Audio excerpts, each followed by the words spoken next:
श्री शिवाय नमस्तुभ्यम। हर हर महादेव। कैसे हैं आप सभी लोग जानते हैं कि पूज्य गुरुजी प्रदीप मिश्रा जी की शिव महापुराण कथा छत्तीसगढ़ भिलाई में चल रही है और आज छठे दिन की कथा पूर्ण हो चुकी है। ये 7 दिवसीय शिव महापुराण कथा है जो कि 30 जुलाई से 31 जुलाई तक चलने वाली है, जिससे कि आप दोपहर 1 बजे से लेकर के 4 बजे तक आस्था यूट्यूब चैनल पर लाइव देखी जा सकती है। पूज्य गुरुजी ने आज की कथा में बेलपत्र का नया अचूक उपाय बताया है जो कि आपको सावन के महीने में करना चाहिए। साथ में आपको इस वीडियो में हम एकादशी पर करने वाले विशेष उपाय के बारे में बताने वाले हैं जो कि आपके लिए बहुत ज़्यादा महत्वपूर्ण और लाभदायक होने वाले हैं। चलिए जान लेते हैं कि आज की कथा में गुरुजी ने कौन कौन सी जानकारी दी है और कौन कौन से उपाय बताए हैं। सारी जानकारी आपको इस छोटी सी वीडियो के माध्यम से प्राप्त होने वाली है। यदि किसी कारणवश आज की कथा आप नहीं सुन पाए तो आप हमारी वीडियो को जरूर से देखिएगा ताकि आपको आज की कथा का जो नया उपाय है वो आपको उसका लाभ प्राप्त हो सके। चलिए जान लेते हैं। तो दोस्तों वीडियो की शुरुआत करते हैं। गुरुजी ने कहा कि 72 वर्षों के बाद दुर्लभ सावन आया है जिसकी शुरुआत और अंत सावन सोमवार के दिन से ही हो रहा है। ऐसे में आप सभी से निवेदन है कि आपको बेलपत्र के वृक्ष के नीचे श्री शिवाय नमस्तुभ्यम या नमः शिवाय या ओम नमः शिवाय मंत्र का उच्चारण अवश्य करना चाहिए। कम से कम तो 8 बार आपको श्री शिवाय नमस्तुभ्यम का जाप स्मरण कर लेना चाहिए। आगे गुरुजी कहते हैं कि कितनी ही बड़ी बीमारी क्यों ना हो गई हो, कितना ही बड़ा रोग क्यों ना हो गया हो, डॉक्टर से इलाज करवाएं, पर शिवलिंग पर जो माता शिव सुंदरी का स्थान है वहां पर अपना हाथ रखते हुए श्री शिवाय नमस्तुभ्यम बोलते हुए शिवलिंग के ऊपर बेलपत्र एक चढ़ी हुई होती है आपको प्राप्त कर लेना है। उस बेलपत्र को शिवलिंग पर जहां से जल बह के नीचे गिरता है वहां पर आप स्पर्श कराते हुए उसको प्राप्त कर लेना है। फिर उसका आचमन कर खा लेना है। इसके बाद जांच करवाओगे तो आपको अवश्य रूप से आराम मिलेगा। विशेष उपाय है सावन में आपको करना चाहिए। आप चाहे तो 31 जुलाई एकादशी के अवसर पर भी इस उपाय को आप कर सकते हो।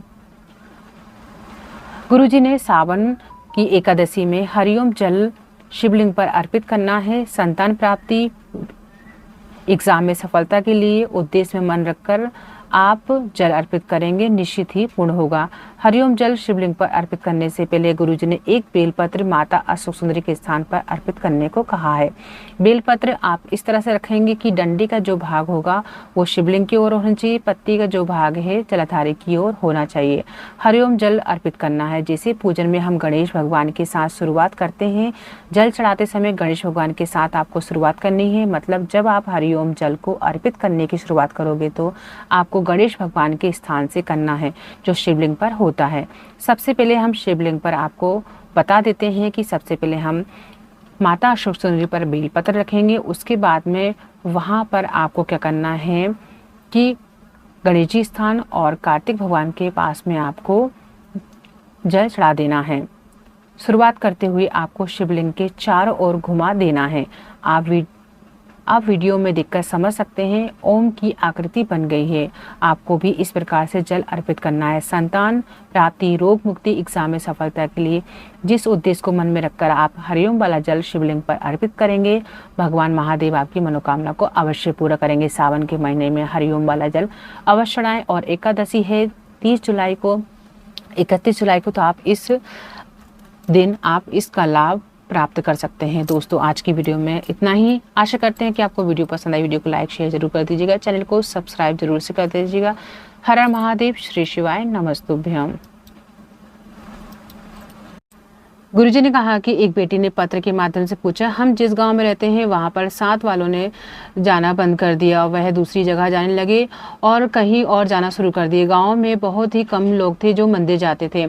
आपकी कथा सुनकर हमने और क्रांकेट का शिवलिंग बनाकर पूजन करना शुरू किया और पेड़ के नीचे कलर करके रख दिया और आपकी कथा तेज आवाज में चला देते थे। पर आज बाबा की कृपा से बहुत अधिक मात्रा में लोग आने लगे हैं और पूजन करने लगे हैं।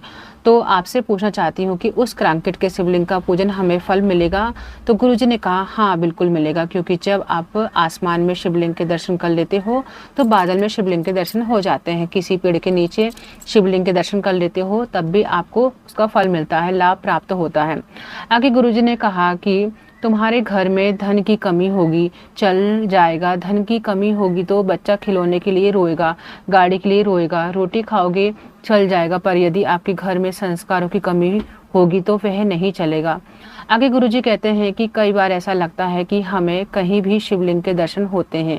अगर आपको बादल में शिवलिंग के दर्शन हो जाते हैं, बेलपत्र में या किसी पहाड़ के पत्थर में आपको शिवलिंग के दर्शन हो जाते हैं, या कहीं पर भी यदि शिवलिंग के दर्शन हो जाते हैं, तो आपको एक शिवलिंग बनाने का, पार्थिव शिवलिंग बना करके पुण्य आपको मिल जाता है।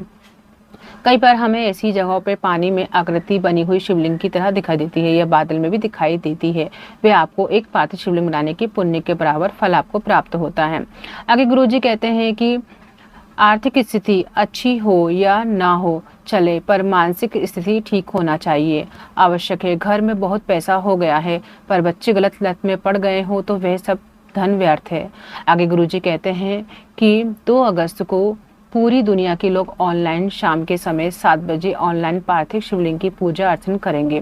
पिछली बार 66 लोगों ने पार्थिव शिवलिंग बनाया था। इस बार उम्मीद है कि इस बार 70 से 80 लाख लोग पार्थिव शिवलिंग बनने वाले हैं। आज की कथा में गुरुजी ने कहा कि एक पत्र लेकर आए, उनकी